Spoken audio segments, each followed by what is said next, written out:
You remember that spelling bee you won in the first grade? Rock? R-O-K?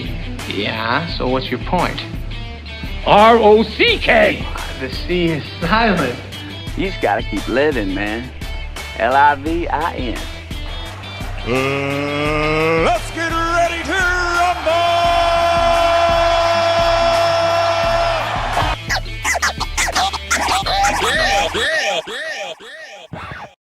So how's it, John? Can you hear me? Loud and clear. Can you hear me? Yeah, I can hear you. Are you in your studio at home? I am, yeah. So I'm also using probably the same mic that you are, like a little SM7B. I don't know. I don't even. It's that classic radio mic. Yeah, no, this one is a little bit bigger. I don't even know. I can't even see the name. But yeah. So I just want to get through my list here before I start talking to you. So I'm talking to John Savage, a legend. I look up to this guy. Now listen to his CV. I got it right here in front of me. A music producer, founder of Busker, Amped Studio and The Eye. Did a rock show on a national radio station, fronted the award-winning band Cassette.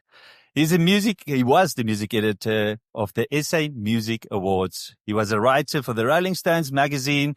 He wrote, directed, and starred in the movie Stone called Jane Austen, and it went to the Cannes Festival. He founded the very successful Mashlab. Currently, he's doing an amazing podcast, Watch Your Poison, and he's the director at In Broadcasting, head of content for Have You Heard? And he's also a vinyl connoisseur. It just doesn't stop there. Awards, 4 Luries, 3 Samas, 2 Liberty Radio Awards, 5 Luries for the Amp Studio by Old Mutual. I mean, like, you went to the Canes and you also got a Lurie nomination for the Busker. I mean, like, John, you hired, bro. It's amazing. I do. Well, you know what's the funniest thing is I'm probably the most unhireable person that I know. Well, most pioneers are. I mean, like, you got an idea and you don't want to be limited to, I don't know, what's around you. So, I mean, it's probably better that you do your own thing. I mean, on that note, I mean, you said you got fired from your band, you got fired from the SA Music Awards, you even fired from a national radio station, which I don't really think is all that truthful. I don't know. Well, they're all different stories. Which one do you want? I don't know. I like the band one, but yeah, the SA Music Awards is pretty interesting. Hold on. Have I ever told you the story? Have you ever heard the story about how I got fired from emceeing the Kings of Leon concert? That's actually something I wanted you to tell us a little bit later, because I love the story. I've heard it a little bit, but I want you to tell me again. It was when Kings of Leon was in South Africa and you were the MC or something. Yeah, I feel such pain about it now still.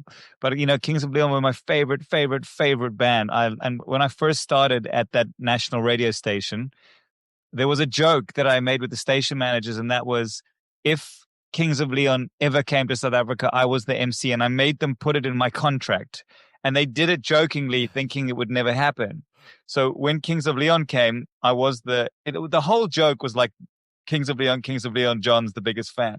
So even like the head of big concerts personally called me and said, you've got the gig, you're going to be MCing Kings of Leon. And I was like, wow, this is the greatest day of my life. So there were 2 concerts, Cape Town and Joburg. I went to the first one and I had this amazing idea that I was going to teach the entire audience like to do a silly dance. And we was going to get the entire stadium to flash mob Kings of Leon during Sex on Fire.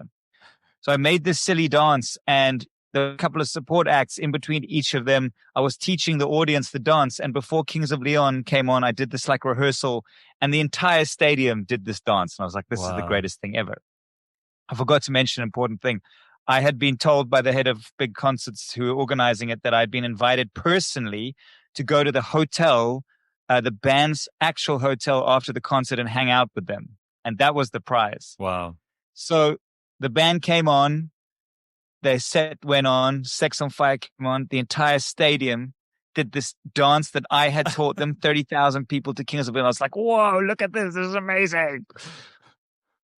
Concert ended. I was like, tonight's the best night. I'm going to go hang out with my favorite band, Kings of Leon. I couldn't wait. Dring, my phone rings. It's the head of big concerts. And he says, listen, I I don't think you can go and see the band tonight. So, and I was like, yeah, jokes, man. We all know this is a joke on me. It's me. It's John. It's the Kings of Leon fan. You setting me up. He was like, seriously, Caleb actually wants to punch you in the face. They actually hate you for what you've done. I was like, what do you mean? They said they're livid. They say you've ruined their entire tour to South Africa. So I couldn't believe it. And I actually had a friend in America who was friends with the keyboard player, who's the quiet keyboard player in Kings of Leon. And I phoned her and I said, please check what's going on. She phoned me back and she said, dude, they literally hate you. So I was so gutted. I walked around the stadium like with my head in my hands going like, what have I done? I can imagine. And my idols hate me. It was a very bad day, but makes for a good story, but I still feel heartbroken. But why? I mean, why didn't they like it? I think now, I mean, I'm not making excuses for them. I actually don't think they have a sense of humor. And if you actually look at how they perform and the stuff that they do, they take themselves very seriously. Okay. And I don't know what nerve I touched or what insecurity I touched, but that's a band that is not cool, if you ask me. And I still like their music. I just think they're obviously not cool. Yeah, that's pretty insane. I don't know if I like the newest album. I still need to go through the whole album, but it's a slow burn. Yeah, and I kind of have mixed feelings about it, but it's quite good. The bass lines are pretty phenomenal. I'll say. I think the bass lines are incredible. They're talented, definitely. But it's amazing that they can take offense. I mean, people I know, actually it boggles my mind. Say again? It's amazing that the people who are doing the dance, they were enjoying themselves, they're enjoying the music. So isn't that what every musician wants? I mean, yeah, but it's very hard to comprehend, like, I don't know. I just think that I don't know what it is. I can only speculate. Maybe one day I'll run into them in Long Street and I'll ask them. And then the whole crowd danced you out of a very cool after party. I don't know. Shame, man. Amazing story.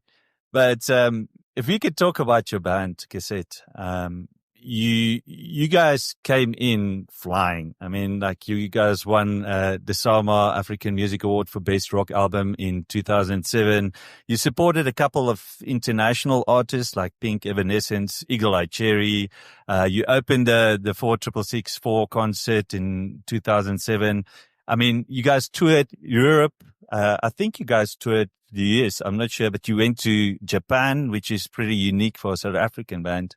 And there was even a documentary made about the band. I mean, this just sounds like amazing you guys had many hits. You sold, I don't know, how many records did you sell? Not a lot. And I think that was part of the problem. We were working, being in a band and I mean, taking a band really seriously is a lot of work. Mm. And we weren't five mates having a jol, even though we were five very different people who had blinding ambition to break through with this band. And was kind of poisoned everything we did. It made us make huge risks. It made us do really crazy things, but it also didn't make the whole journey totally enjoyable. It was like we were put a lot of pressure on ourselves and it was destructive in the end. And the truth is, that documentary was kind of the beginning and the end and actually led into my film because they made this documentary. We were busy sort of we just signed a deal in America and we were breaking into the US. It was just before the kind of recession of 2008. Yeah. And all the chips were kind of loaded. And this documentary crew decided to make this documentary on this band, this South African band that we're going to break it in the US, supposedly. Yeah. And the recession came along. The first thing that happened globally was that developing artists, i.e. new artists from record labels, got dropped worldwide because all the record labels got hit first, the music industry. Yeah. And we got dropped and we decided to tour this album that we had made, half in America, half here. Like this, we'd spend like R500,000 on this album or something crazy. And the tour was successful, but we had no support and it bankrupted the band and couldn't stop fighting. And the documentary ended up being kind of a comedic death knell. it tracked this band who couldn't get their shit together. Sorry. Yeah. Sorry. They couldn't get it together. And they couldn't, and we just fought. So it was just this terrible look at the worst part of being in a band that I was always embarrassed of. And I never watched the documentary because I was embarrassed of who I was at the time and what we were doing and what was going on.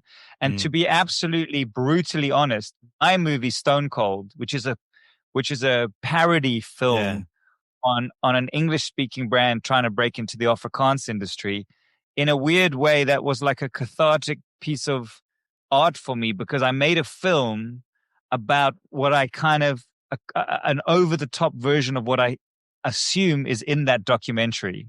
Yeah, if that makes sense. Like what I think is in that documentary is the worst part of me, and I made this comedy film about the worst part of the South African music industry with the worst character, who is me, played by me. Yeah. So was that like kind of your therapy as well, your closure? It was one of the things. I'm very proud of that film. I don't think it's a great film. I don't think it's even, I was proud to make it because of how hard it was to get that film made. And I was proud of that part, like this quite, those who actually like the film, what they like about it is they see the truth within. My big compliment is a lot of bands have messaged me to say, did I make this movie about them? Is this the story of their band? Yeah. And that speaks volumes, because it isn't. It's the story of my band. It's the story of all bands, Yeah, yeah. It's quite interesting. It leads me to the next question. I think it was 2011. You did a podcast, and it's basically about trying to help South African bands figure out how the music industry work, both locally and internationally. Do you think what you said on the podcast is still relevant? How do you remember that? 2011. Can you not remember it? But I can. I remember it, but it's not up anymore. I started that podcast. It was called the official South African music industry podcast, but it doesn't exist anymore. I was hoping it lived on a website somewhere, but it's gone. I wanted to ask you, is it still downloadable? Well, then, no. Then it leads me to the next thing that you said in 2011. You said local is not effing lekker. Oh, you complained about this. You're dragging up all the dirt. You complained about the state of the music industry, and lots of our SA bands was crap, stuck in the mindset of local is lekker and trying very hard to sound like B and C grade versions of established bands. And I wanted to know, do you still feel the same? Because I've realized. Okay, let me just justify that. Okay. So first of all, I want to say I do actually have a new podcast called the AMPD Creative Industry Podcast, and it is a much better version of that. It's a podcast designed for people trying to break into the music industry, and it is phenomenal. It's got Nasty C on it. It's got all the biggest artists talking on it. So I did actually bring that back recently, that podcast. Okay. That article you're bringing up, that got me into a lot of trouble. I mean, Really? I actually became a proper recluse for about 6 months, because people would come up to me in the streets and swear at me. And there were hate websites with like pictures of me being decapitated and like X's through my face. It was pre-cancel culture, but there was a big attempt to cancel me because of that article. But yeah. I actually think there's a lot of truth in what you say there. What I was trying to communicate, but I think people didn't read that far, was I don't think you should support South African music because it's South African. Yeah. You should support good South African music because it's good. Yeah. Because supporting crappy bands doesn't help anyone. Putting a crappy band on the radio might make the band feel good, and you, the DJ, will feel like you're supporting them. Yeah. But if you're listening and it's crap, you're doing South African music a disservice. So I was trying to say we need to be more mindful and more focused on the bands that are really working hard and taking it seriously, and really get behind them, and don't just say local is lekker, because lots of local stuff is not. And there's no, rather tell them that's crap, but do better, than support something it sounds arrogance coming out of my mouth, but that was my feeling at the time. And it was intended to try and really light a fire up South Africans' asses. Because one of the things as a band, when you tour overseas, you see the standard of bands. You see the bands at the bottom of the tier of the ladder are brilliant bands. And I was trying to encourage South African bands to work harder and set the level higher, because I checked that our great bands are on the same level as the average bands overseas. Yeah. And our bad bands wouldn't even get the time of day. So that was the process behind it. But now I don't know. Now there's so much amazing stuff. It's very different out there now. Do you think that the bands needed a little bit more support? Because I think there's many years where especially bands in South Africa didn't get the support as much from the music industry as what they got in the 90s. And I know times changed after 94, but I still feel, I think 2000, round about when you guys ended cassette, there was a big slump in the music industry, especially when it comes to rock music. I think they had to do it by themselves and they didn't get enough support from the music industry.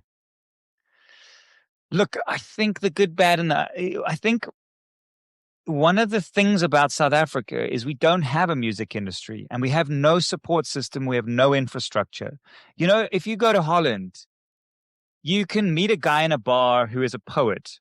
And you're like, well, how are you a poet? Because the government actually gives him support to be a poet. That's what he is, a full-time poet, right? Yeah. Here in South Africa, and it's kind of not only the music industry, you have to do everything. You have to build your own infrastructure, build your own support. You've got to be your own marketer. You've got to be your own manager. You've got to learn the system. You've got to put a tour circuit together. You have to do everything. And on the negative, I think it's just the state of the music industry. You just have to do everything yourself. On the positive, I think where there's opportunity is when a South African band actually goes overseas. They don't take, a lot of bands in the rest of the world are lazy because they've got all the infrastructure, and South Africans work harder. So I felt with cassette, when we got there, we got very far very quickly, because we were such hard workers, whereas the other bands at our level were kind of lazy and just relied on hope that it's like somebody would A&R them and talent scout them. We were like actively like fighting for every supporter, because that's what you have to do here.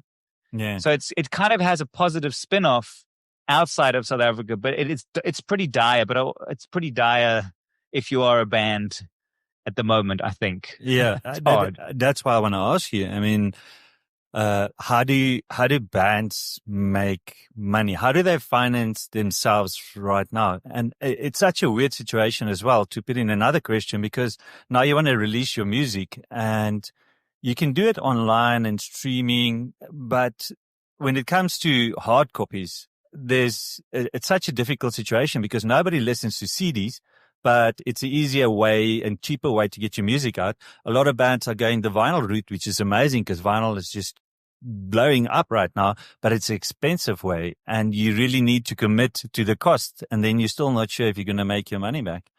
If you can give me some comments, like how does bands actually get to finance themselves at this point? Is there a way? Well, okay, you got to throw the pandemic onto the mix as well. You've got, you can't make money from streaming really unless you're top tier. Yeah. And you're doing millions of streams. You can't make money off YouTube unless, again, you're getting millions of views. And you can't really make money in the live circuit because there isn't one currently. It's still sort of coming back out, whereas that was normal bread and butter. Yeah. So if you wanted my opinion, the business I'm in is actually like monetizing content creators. Yeah. And that's in broadcasting. Is that the company? Yeah, I mean, it's across the board. It's what I do in kind of all the things that I work on. It's all very similarly themed. Yeah.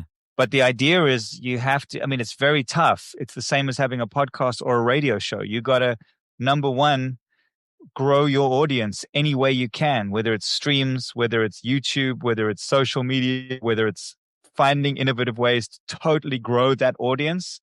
And then you have to find a brand who wants to tap into that audience. And then you have to say to the brand, hey, whatever brand you are, I've got 7,000 or 10,000 people who like your brand. Why don't we do a collaboration on a project, on an album, on a piece of video content, on a music video? And I think now that's pretty much, and partnerships are probably the most valuable part of being an artist. And unfortunately, I don't know what the other ways are right now, because it's just the nature of the beast.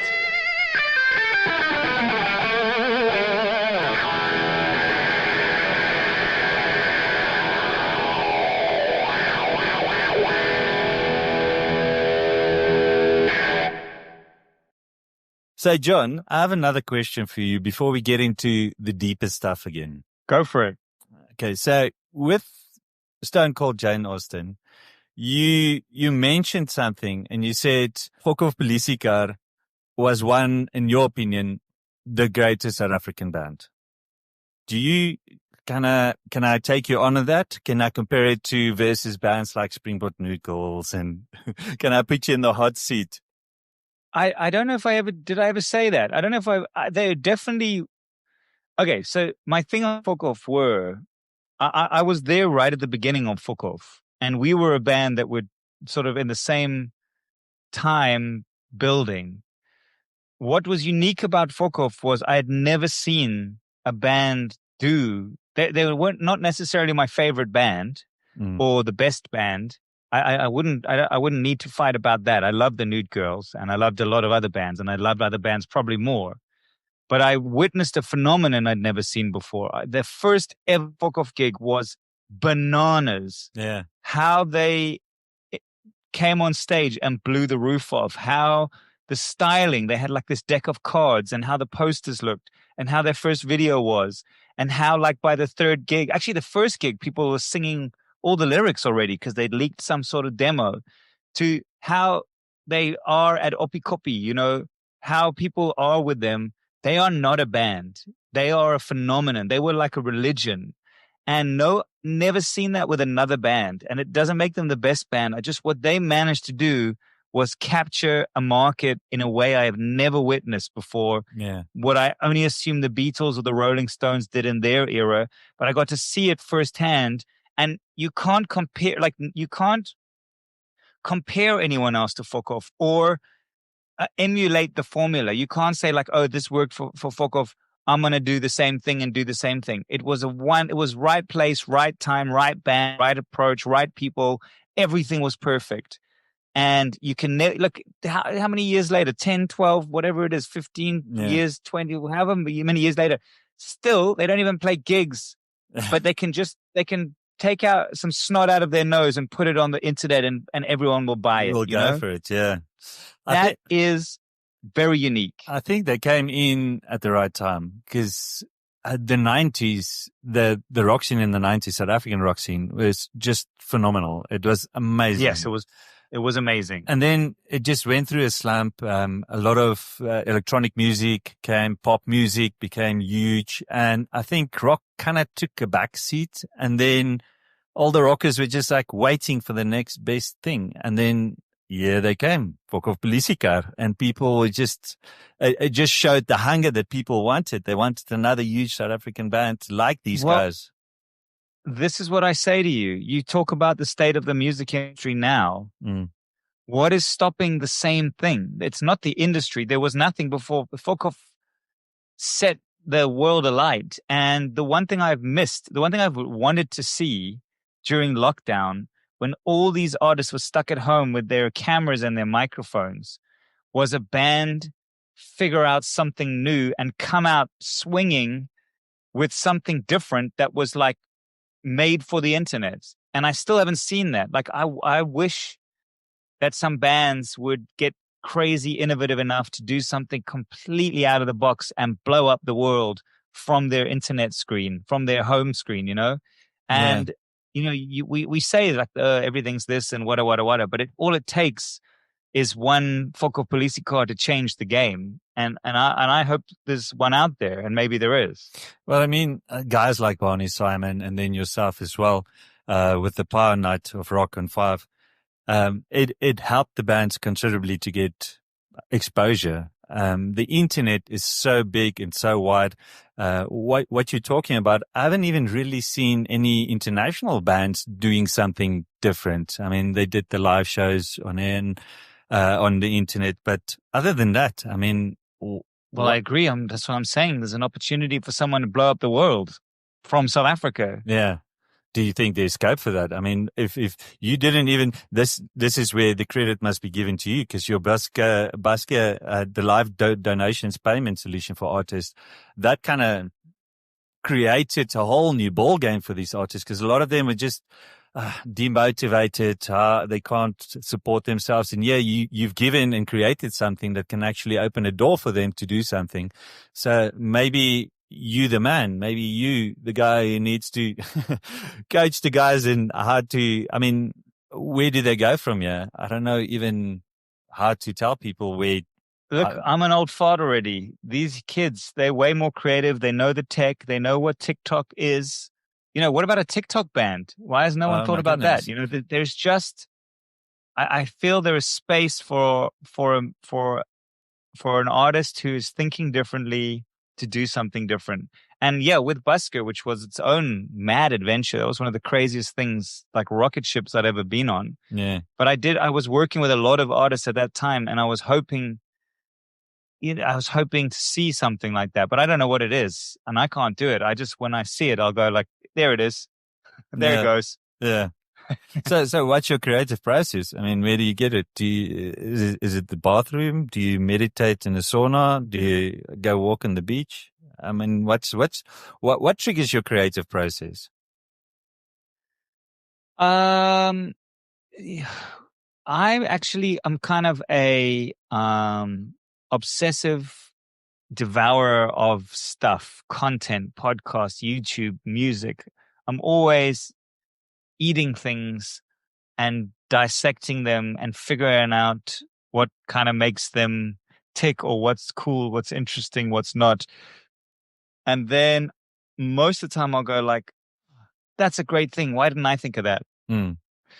But I don't really know. I mean, I don't know. A lot of the work I do is super creative. So I think the thing that I enjoy actually is, I think everyone has great ideas all the time. I think that most people don't recognize that they have a great idea, or don't know what to do once they've had a great idea. Yeah, how to implement it. What I really get a kick out of is helping other people and myself have a great idea, and then actually knock something together and put it in the world to see if it floats. Mm. And I mean, Busker was an idea on Friday. I launched it on Sunday. Wow. By Wednesday, I had 40 users. By Friday, I had 100 users. We turned over R1 million in the first month. Wow. We turned over our second R1 million in the first week of the second month. And I didn't know anything about tech. I had basically like used Photoshop and some like developer in Pakistan through a website and spent $2,000 building the initial app, right? Yeah. But at least got a sense. I was like, oh, well, this works. And I think a lot of people get stuck on how do we actually, I don't know if you know what Clubhouse is. I'm not sure.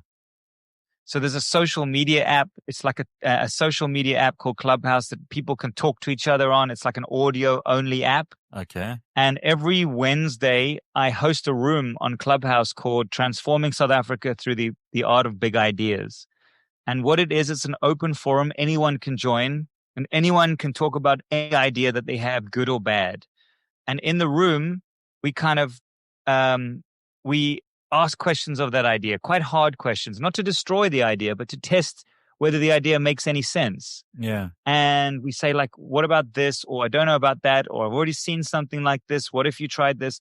And then we tell people, let's come up with an actionable step to take your idea, whatever it is. I want to write a book. I want to change the electricity system of South Africa. I want to solve homelessness. I want to do woodwork, whatever it is. And then we ask people to come up with an actionable step in the room with us. And then next week, they must come back to the room and report back what happened once they did their actionable step. And we talk about the next step. That's pretty amazing. And that's very exciting for me. Yeah. So what I take out of that, get a proper soundboard. throw your ideas, see what sticks and what doesn't, but surround yourself with the right people. That's important. Networking then. And don't keep your ideas upstairs. No one's gonna steal them. Yeah. No one can steal them. And even if they do, if they steal, you can steal an idea, but you can't steal the ideas maker. So if someone steals your idea, come up with another one. I like it. So we're running out of time. Maybe there's another funny story, and when I read it, I really laughed about it because I really like your podcast, Watch Your Poison, and thank you. I love it too. It's an open freestyle conversation that's always interesting. You always have interesting guests, and then you sit with a bottle of whiskey and you just enjoy your whiskey and chat to people.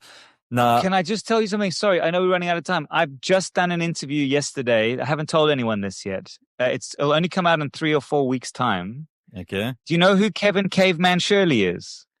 It sounds familiar. I don't. He was the South African guy who left South Africa. He produced one of the Nude Girls. He did Aerosmith. He was Aerosmith's producer. He was Led Zeppelin's producer. Iron Maiden. Yeah. Dream Theater. He's one of the greatest producers of all time. And he came back to South Africa to produce one of the Nude Girls albums, the one that had Giant Love Affair on it, Surpass the Powers, for the US market. Yeah. And I just interviewed him, and man, interesting. That is a crazy interview. I Yeah. can Anyway, imagine. sorry. What were you gonna ask? I'm gonna keep my eye out. Your first episode, you decided during the lockdown. I mean, you were running the podcast on the eye, and then during the lockdown, you decided you're going to do it at home. And your first one was where you had your bottle of whiskey. You started getting into it, waiting for your guest, and then your guest didn't pitch up. And eventually, you kind of, I don't know, maybe drank too much whiskey waiting for him. And the whole thing was live on Facebook. I mean, that must have been a stretch. To what point did you realize, like, this guy's not pitching up and maybe I'm drinking too much whiskey?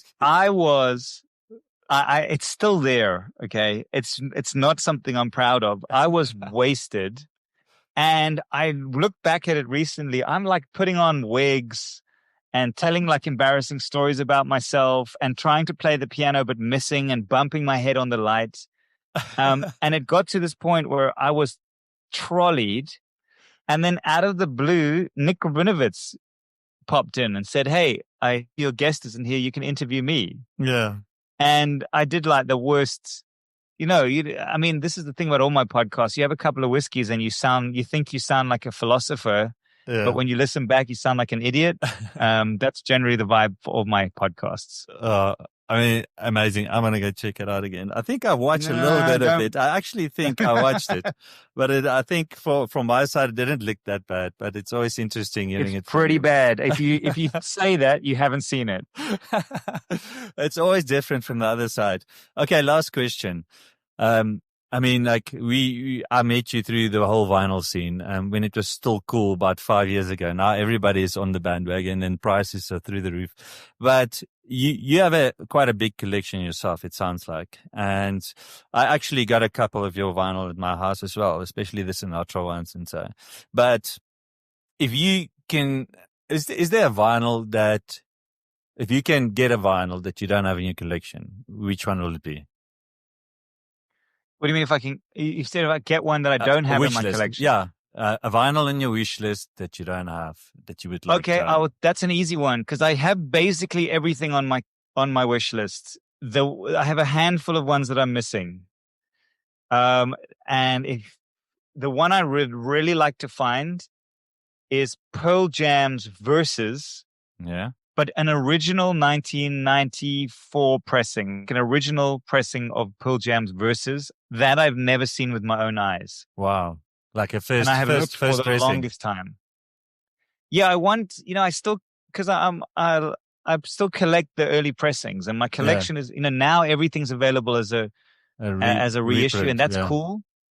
But just to complete my collection, that's one of the things I've got.